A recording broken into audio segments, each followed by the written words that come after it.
आगे कहते हैं, राम काम तरु परिहरत सेवत कली तरु ठूठ, स्वार्थ परमारथ चाहत सकल मनोरथ झूठ। जो मनुष्य श्री राम रूपी कल वृक्ष को छोड़कर सूखे ठूठ जैसे निस्सार कलयुग अर्थात पाप रूपी वृक्ष का सेवन करते हैं और उससे स्वार्थ और परमार्थ रूपी फल चाहते हैं, उनके सभी मनोरथ व्यर्थ होते हैं। अर्थात स्वार्थ परमार्थ कुछ भी सिद्ध नहीं होता, कोई कार्य सिद्ध नहीं होता। पतंजलि बोलते हैं, तप स्वाध्याय और ईश्वर प्रणिधान। तप और स्वाध्याय का रस है, ईश्वर प्रणिधान बिना भक्ति के सब बेकार है। क्योंकि तप और स्वाध्याय का रस है ईश्वर प्रणिधान, भक्ति रस है। आप कर्म कर रहे हैं, ज्ञान प्राप्त कर रहे हैं, अगर भक्ति नहीं है तो सब सूखा है, रस विहीन है। जितना त्याज अपमान है उसी कोटि में त्याज सम्मान है। जो अपमान को अस्वीकार करता है उसे सम्मान को भी अस्वीकार करना चाहिए। सम्मान और अपमान दोनों ही चित्त को चंचल बनाते हैं। समर्पण फिर संभव नहीं हो पाता, भक्ति फिर संभव नहीं है। अगर चंचल नहीं है तो बस उस घटना से, उस अवस्था से गुजर जाना बिना प्रभावित हुए, यही अस्वीकृति है। ध्यान से समझने की बात है। बरसात हो रही है, सुख से घर के बालकनी में बैठकर प्रकृति का आनंद उठा रहे हैं या कुछ अच्छा विचार कर रहे हैं, वो क्षण गहन आत्म सुख के होते हैं। सभी को कभी न कभी अवसर मिलता है, मौका मिलता है, थोड़ा रुककर, ठहरकर, इस जीवन की आपाधापी में ठिठक कर उस अवस्था की अनुभूति प्राप्त करनी चाहिए। जीवन तृप्त हो जाता है, विचारों का प्रवाह आपको आह्लादित कर चला जाता है या फिर रुका भी रहता है। वह वो क्षण होता है, उसी क्षण भक्त भगवान से एक है। समूची प्रकृति, सृष्टि, कायनात समा जाता है, आप में समा जाता है, आप समा जाते हैं सृष्टि में।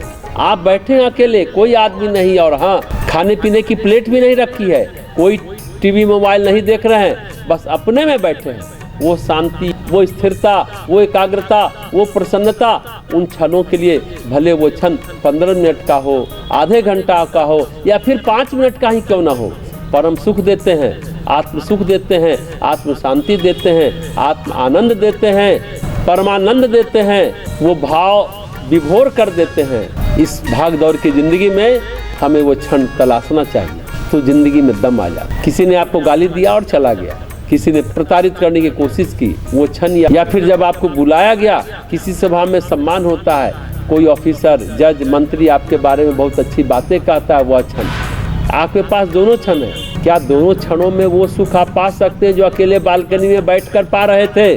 तो अपमान और सम्मान दोनों ऐसे ही हैं, जिसमें क्षणिक सुख तो है, शांति नहीं है। अपमान में चलो आप मजबूर हो सुनने के लिए, सम्मान के लिए तो आप मजबूर नहीं है। विवेक है तो अंदर प्रवेश नहीं हो सकता। प्रशंसा के तीर आपके अंदर के चित्त को वेध नहीं पाएंगे। मतलब हर एक स्थिति में अप्रभावित रहना, यही श्रेष्ठकर अवस्था है। स्वामी विवेकानंद की बग्घी राजा महाराजा ने खींची थी। मैसूर के रियासत के राजा, कितने हिंदुस्तान के महाराजा विवेकानंद की बग्घी में लगे। जीवन का एक पक्ष, दूसरा पक्ष, जब विवेकानंद को पड़ोस के लोगों ने गालियां दी थी, जी भर कर गालियां दी थी, शरीर में 32 बीमारी का कष्ट, पर अप्रभावित रहे, एकदम अप्रभावित रहे। हालांकि कुछ लोग की राय है, सम्मान को अस्वीकार कर देते तो अपमान भी अस्वीकार हो जाता, पर लगता है विवेकानंद को बहुत ज्यादा अपमान मिला। इसलिए प्रकृति में संतुलन का सिद्धांत है, सम्मान भी भरपूर मिला। जब भूखे थे, खाना नहीं था, अल्मोड़ा में जिस किसान ने खाना खिलाया था, मरनासन थे, मरने से बचे, और फिर जब अमेरिका से लौटकर आने पर सम्मान उसी अल्मोड़ा में मिल रहा था, सामने वो किसान भी देख रहा था, मंच पर बुलाकर कहा, ये न होते तो मैं जिंदा नहीं बचता और आगे काम न कर पाता और इस अवस्था तक नहीं पहुंचता। तो प्रकृति में संतुलन का सिद्धांत है। विवेक वैराग्य विवेकानंद का कहता रहा, याद दिलाता रहा, और वे अप्रभावित रहे इन दोनों स्थिति से। तो अपमान जितना घातक है, सम्मान उससे कई गुना घातक है, क्योंकि अपमान आपको जगाता है। थोड़ी भी भक्ति का अंकुर है तो भगवान के पास ले जाता है, नहीं तो दंश झेलते रहे, दूषित अपने आप को करते रहे। पर सम्मान हर एक स्थिति में केवल आपको अहंकारी बनाता, आपको कुछ नहीं देता। तो आकांक्षा ही नहीं होनी चाहिए कलयुग यानी पाप रूपी वृक्ष के सेवन की। सूखे ठूठ से स्वार्थ और परमार्थ का फल नहीं प्राप्त होता। बिना भक्ति सब बेकार है। लोग तरह तरह से आपके लिए अपने अपने भाव प्रकट करते रहेंगे, तो आकांक्षा ही नहीं होनी चाहिए कलयुग यानी पाप रूपी वृक्ष के सेवन की। सूखे ठूंठ से स्वार्थ और परमार्थ का फल नहीं प्राप्त होता। बिना भक्ति सब बेकार है। लोग तरह तरह से आपके लिए अपने अपने भाव प्रकट करते रहेंगे। अगर आकांक्षा है भी तो कैसी आकांक्षा रहनी चाहिए। चित्त की भूमि से दबे हुए बीजों को निकाल फेंकना होगा, सम्मान रूपी बीजों को निकाल फेंकना होगा, तब चित्त प्रकाशित होगा।